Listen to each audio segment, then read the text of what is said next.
negara kita, Indonesia, yang benar-benar masih butuh oposisi. Sumpah demi Allah.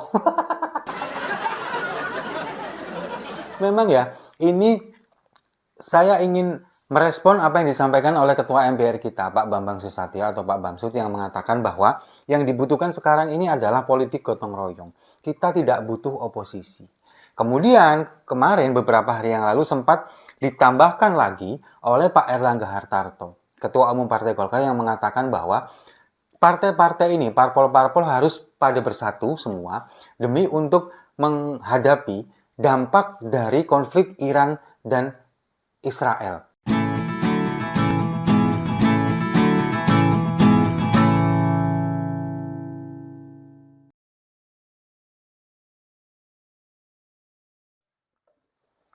Salam damai untuk Indonesia, berjumpa lagi bersama saya, Papa Dimas. Info kali ini datangnya dari negara kita, Indonesia, yang benar-benar masih butuh oposisi.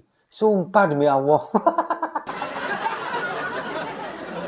Memang ya, ini saya ingin merespon apa yang disampaikan oleh Ketua MPR kita, Pak Bambang Susatyo atau Pak Bamsud, yang mengatakan bahwa yang dibutuhkan sekarang ini adalah politik gotong royong. Kita tidak butuh oposisi.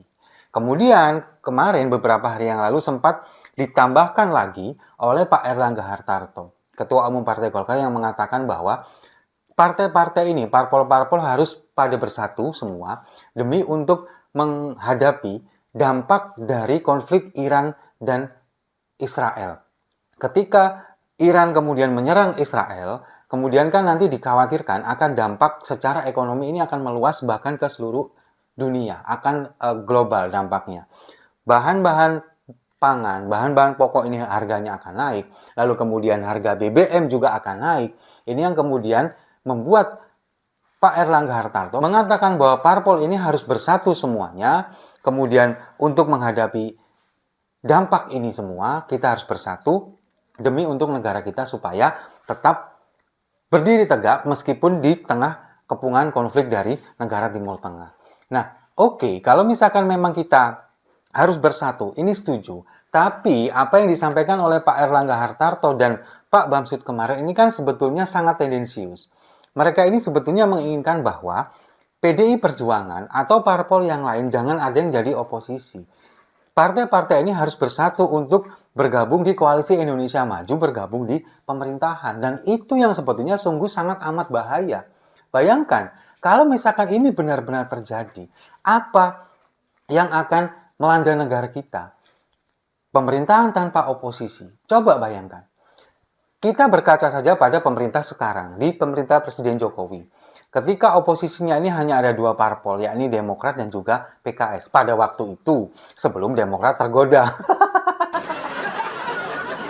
Nah, sekarang Demokrat sudah tergoda, kemudian ikut bergabung, bahkan ketua umumnya sudah menjadi menteri. Oposisi satu-satunya sekarang tinggal PKS. Coba bayangkan kemarin ketika oposisinya ini ada dua partai, PKS dan juga Demokrat. Pemerintah ini sudah sangat amat semena-mena. Mereka kemudian yang berkuasa ini menghalalkan segala cara, menggunakan kekuasaannya untuk merancang segala macam, termasuk kecurangan Pilpres kemarin. Lalu kemudian bagaimana sumber daya alam dieksploitasi sedemikian rupa. Kalau kita melihat kemarin food estate yang berkali-kali gagal, lalu kemudian bagaimana IKN yang memang sudah undang-undangnya sudah disetujui oleh DPR, kemudian sekarang menyisakan berbagai masalah, konflik terutama dengan warga setempat. Padahal oposisinya ada, dua partai ini. Bayangkan kalau misalkan tidak ada oposisi. Nah, disinilah posisi dari PDI Perjuangan yang kemudian ingin menjadi oposisi. Bahwa dukungan terhadap pemerintah sekarang itu tidak harus melalui menjadi koalisi. Dengan menjadi oposisi pun itu sebetulnya adalah dukungan kepada pemerintah sekarang. Tapi fungsinya lebih kepada fungsi kontrol. Kemudian lebih fungsi pengawasan. Supaya apa? Supaya tidak terjadi abuse of power. Penyalahgunaan kekuasaan. Nah, kalau misalkan seperti yang disampaikan oleh Pak Bambang Susatyo bahwa negeri ini tidak perlu oposisi, butuhnya politik gotong royong, yang terjadi kemungkinan akan seperti Orde Baru dulu. Ada oposisi, tapi seolah-olah tidak ada. ketika bagaimana nepotisme kemudian merajalela, korupsi luar biasa karena tidak ada yang mengontrol, tidak ada yang mengawasi, penyalahgunaan anggaran, kemudian abuse of power benar-benar terjadi. Ini kan seperti nanti menjadi seperti kerajaan, dinasti politik itu akan sangat merajalela. Itu kalau misalkan terjadi tidak ada oposisi. Nah, disinilah fungsi dari oposisi.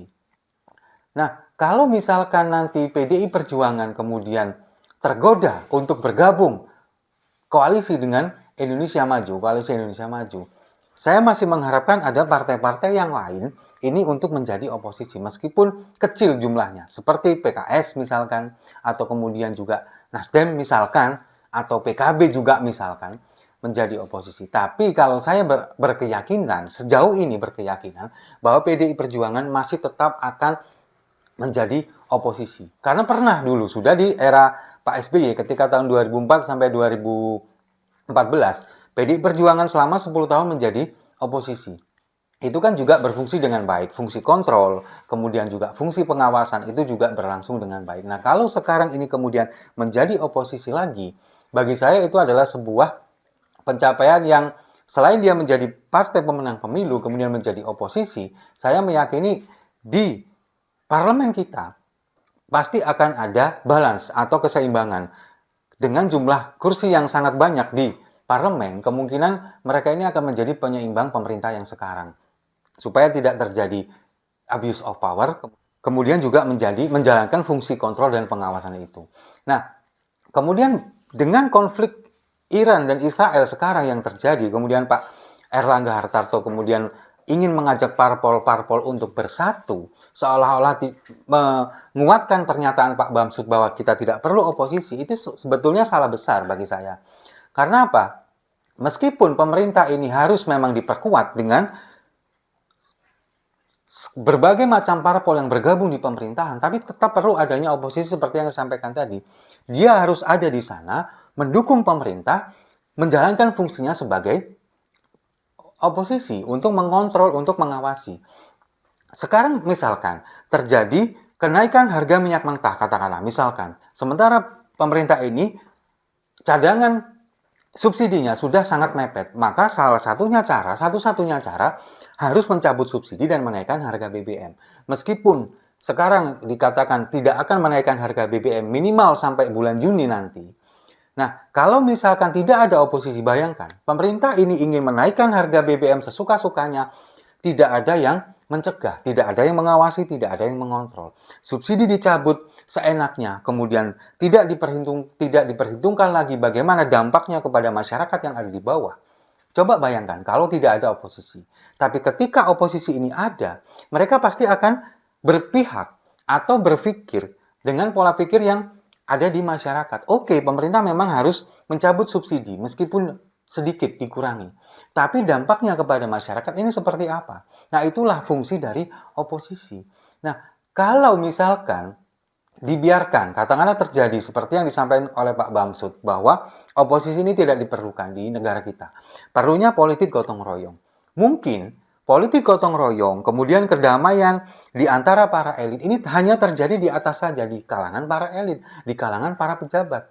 Tapi di kalangan menengah ke bawah akan sangat terjadi rawan konflik. Karena apa? Yaitu tadi, harga-harga pokok kemudian melambung tinggi, lalu kemudian harga BBM juga ikut naik.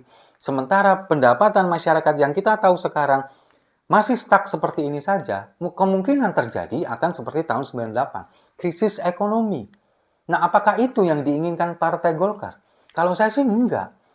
Mungkin Pak Erlangga Hartarto, kemudian Pak Bamsud yang juga orang Golkar, ini mungkin menyampaikan ini karena mereka selama ini, sejauh ini, Partai Golkar tidak pernah ada di oposisi. Mereka selalu ada di pemerintahan. Makanya mereka tidak tahu rasanya mungkin bagaimana menjadi oposisi, bagaimana mereka harus membela kepentingan rakyat.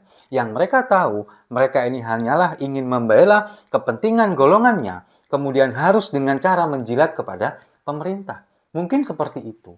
Tapi ya itulah politik, itulah di kalangan elit, bahkan bahwa sebetulnya mereka ini punya kepentingan yang masing-masing sebetulnya, tidak mengakomodir keseluruhan demi negara kita sebetulnya enggak. Punya kepentingan masing-masing kelompoknya, golongannya, dan itu menjadi rahasia umum dan kita tahu itu semua. Nah, jadi disinilah fungsi dari PDI Perjuangan menjadi oposisi yang memang harus benar-benar kita kuatkan, kita dukung terus PDI Perjuangan supaya tetap menjadi oposisi dan tetap ada di berpihak kepada wong cilik. Nah, sekarang tentang hak angket, bagaimana sekarang sepertinya melempem begitu kan, tidak ada gaungnya, kemudian seperti tidak berjalan, seperti stuck begitu saja. Kita juga tidak ada informasi bagaimana hak angket ini apakah terus atau enggak. Mungkin ini sekarang masih menunggu bagaimana keputusan MK nanti, hari Senin nanti. Dan saya sebagai masyarakat awam yang beberapa kesempatan juga menonton sidang di MK, ini kan juga punya keyakinan bahwa hakim-hakim di MK ini punya naluri untuk menegakkan demokrasi, menegakkan konstitusional kita di negara kita supaya benar-benar amanah mereka, kemudian memutuskan sesuatu dengan benar bahwa kecurangan ini benar-benar terjadi dan mungkin pemilu bisa diulang. Sepertinya seperti itu. Tapi kalau ya masih 50-50 sih kalau bagi saya. Kalau melihat komposisi hakimnya, kemungkinan ini ada 50-50 karena 4 orang dan 4 orang, ada 8. Tapi kan nanti keputusan tergantung di pihak mana Ketua MK Hakim Soehartoyo itu ada berpihak di mana. Misalkan ia dinyatakan curang, kemudian mendiskualifikasi, maka itu akan terjadi. Kalau Hakim Ketua MK Soehartoyo mengatakan tidak, berarti tidak akan terjadi. Tapi sejauh ini kita masih percaya sepenuhnya kepada MK. Setuju ya? Saya rasa itu. Terima kasih sudah menyimak. Jangan lupa like, komen, dan subscribe. Sampai jumpa di video-video saya selanjutnya. Oposisi benar-benar dibutuhkan di negara ini.